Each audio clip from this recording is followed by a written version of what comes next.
মাঝখানে যে আছে হি ইজ আবু জেহেল, এটাই আবু জেহেল। দুই বাচ্চা শুনে এখান থেকে দুইজন মিলে দৌড় দিয়েছে আবু জেহেলের দিকে। আবু জেহেলকে কাফেররা ঘিরে আছে, কাফেররা ভাবছে আরে বাচ্চা মানুষ, এর আবার কি করবে। ওই দুই বাচ্চা গিয়ে সোজা আবু জেহেলের ঘোড়ায় গিয়ে এক লাথি মারছে। এক লাথিতে আবু জেহেল নিচে পড়ে গেছে। আর আব্দুর রহমান বিন আউফ পেছন থেকে সুযোগ বুঝে লিল্লাহি তাকবীর আল্লাহু আকবার বলে একটা কোপ দিয়েছে। আবু জেহেলের জায়গায় কেল্লা ফতে পটল তুলেছে।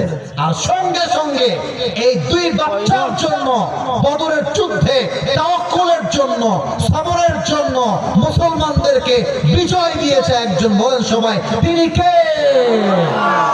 অতএব আগামী ফেব্রুয়ারি মাস আমাদের দেশে ভোট হবে, নির্বাচন হবে, এটা আমরা জানি।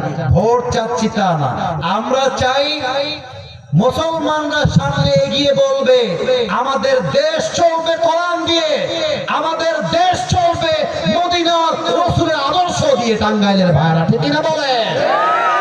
এবার আল্লাহকে ওয়াদা করে আমরা দোয়া করবো। বলেন সবাই হাত তুলে আল্লাহ, একটু দিল থেকে বলেন।